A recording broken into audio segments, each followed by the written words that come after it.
So the pharyngeal wall. So as you know, pharyngeal wall, it is made by the 4 layer, and these layer are from inner to outer side.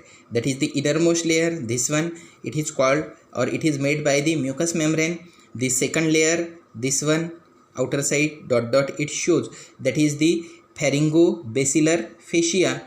Then the third layer, which consists of that the muscle, it is called the muscular coat, and outermost to it, that is made by the buccopharyngeal fascia. So in this way, that is the 4 layer, it should be forming that the pharynx. So let's see each layer of the pharynx. So first, that is the mucous membrane, so innermost layer. So mucous membrane, it is consist of, or it is made by the considerable amount of the elastic tissue with continuous with the mucous lining of the eustachian tube or the pharyngotympanic tube, the nasal cavities, mouth, larynx and the esophagus. It is lined by the non-keratinized stratified squamous epithelium cell except the region of the nasopharynx. In the nasopharynx, it is lined by the ciliated columnar epithelial cell, which is continuous with the mucous membrane of the nose. Then the next layer, this one, that is the pharyngobasilar fascia. Okay? So pharyngobasilar fascia, it is the fibrous thickening of the submucosa. It lines the muscular coat and is thick near the base of the skull. So in the upper side, at the base of the skull, it is very much thick and thin and indistinct in the inferiorly. So this layer H comes on the lower side, so it comes the thinner and thinner. So it is thickest where it should be thickest, that is the gap present between the upper border of the superior and the base of the skull. Okay? So in the previous diagram we can see. So here in the base of the skull, it is more and more thick, and the posteriorly where it form the pharyngeal raphe. Okay? So where it should be formed, that the pharyngeal raphe. So here you can see that the middle part where that is the muscles of the pharynx, they should be attached to each other, it form the pharyngeal raphe. So here that the layer is very much thick. Okay, so that is the pharyngobasilar fascia. Then the third is the muscular coat. So muscular coat, it includes, that is the 2 layer of the 3 pairs of muscle, that is the outer circular muscle and inner the longitudinal muscle. So for this we should have to see this diagram. So muscular coat.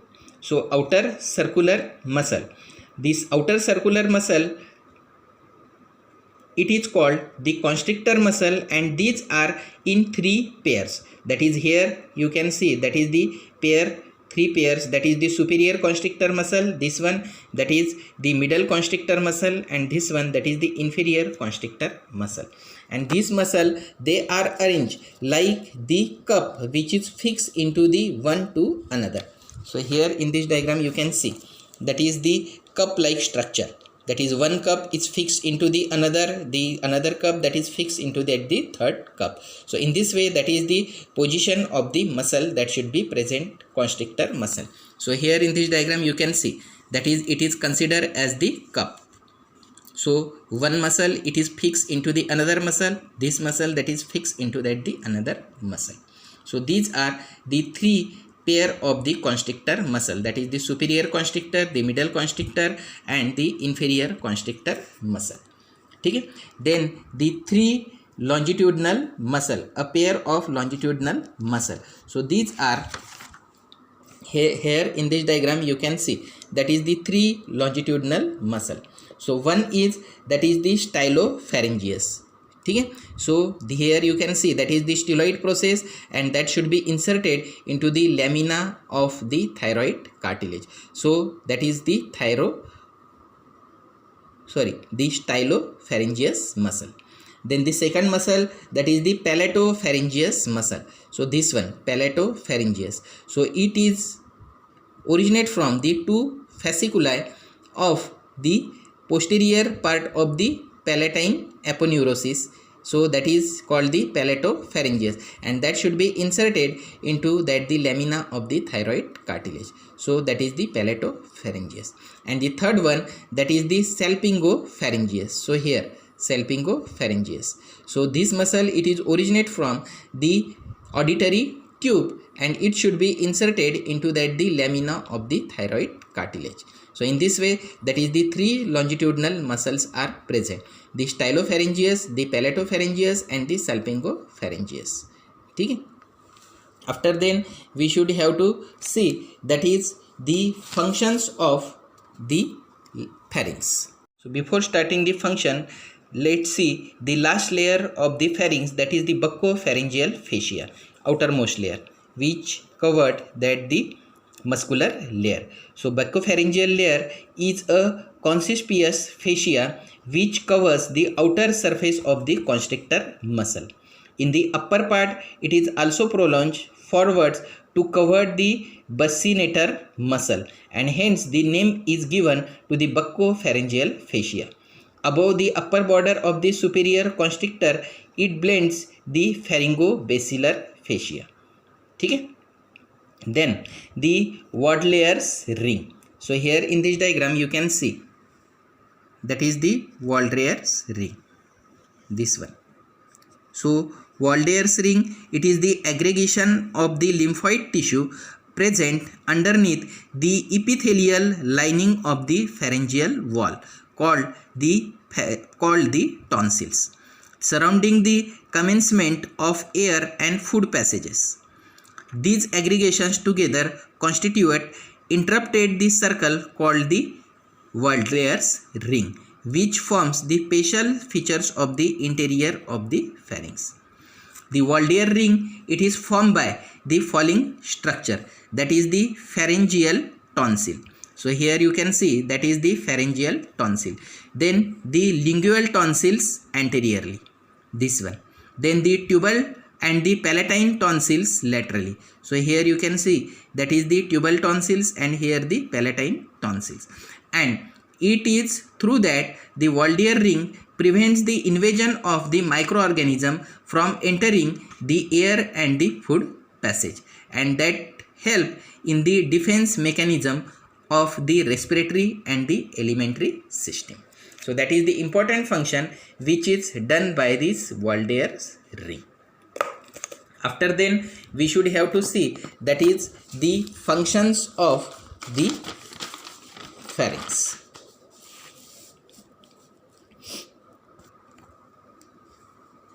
So here you can see.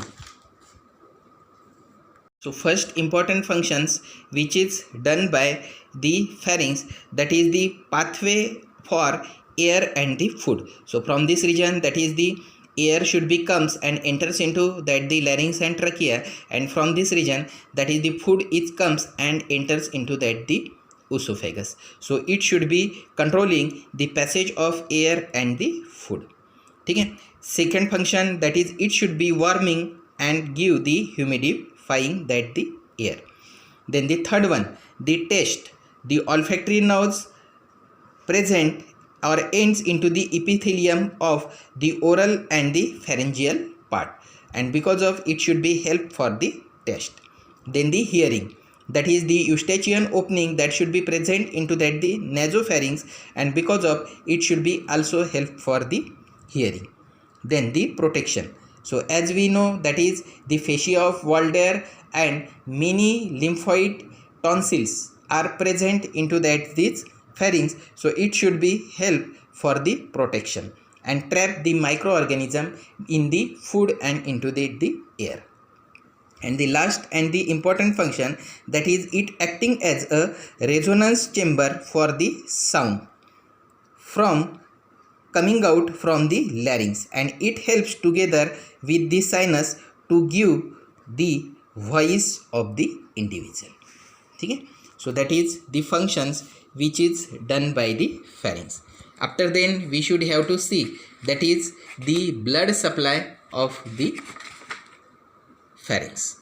So there are several arteries which is supply to that the pharynx.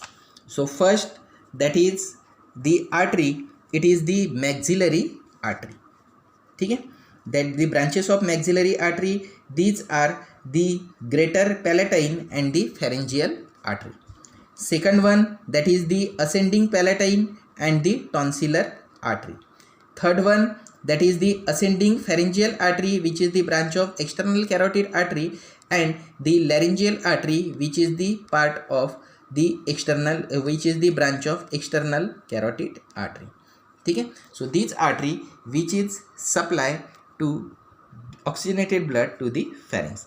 Then the venous drainage, that is the branches from all the artery, it should be forming the vein, and that should be drained into the internal jugular vein.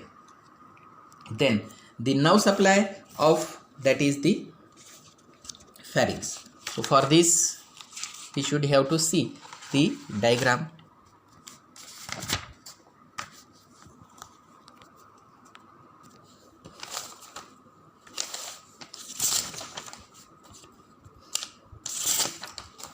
So here, that is, you can see, that is the nerve supply of the pharynx. So it is supplied by the sensory and the motor nerve. So motor nerve, that is all pharyngeal muscle, that means the constrictor muscle and the longitudinal muscle. So it is supplied by the root of accessory nerve. And the sensory nerve supply for the nasopharynx, it is supplied by the trigeminal nerve. The oropharynx, it is supplied by the glossopharyngeal nerve, and for the laryngopharynx, it is supplied by the internal laryngeal nerve. So these are the nerve supply to that the pharynx. After then, we should have to see, that is the clinical applications of the pharynx. So pharynx, first, hypertrophy of the enlarged tonsil. ठीक है, so hypertrophy, or that is also called the enlargement of the pharyngeal tonsil or adenoids. It may obstruct the posterior nasal aperture and interfere in the nasal respiration. So here in this diagram you can see, that is the pharyngeal adenoids are present, or the pharyngeal tonsils are present, and you know, in the children that is very much large, and due to the infection it increase the size, and because of it should be occurs the obstruction into that the respiration. ठीक है, then these tonsils, this one,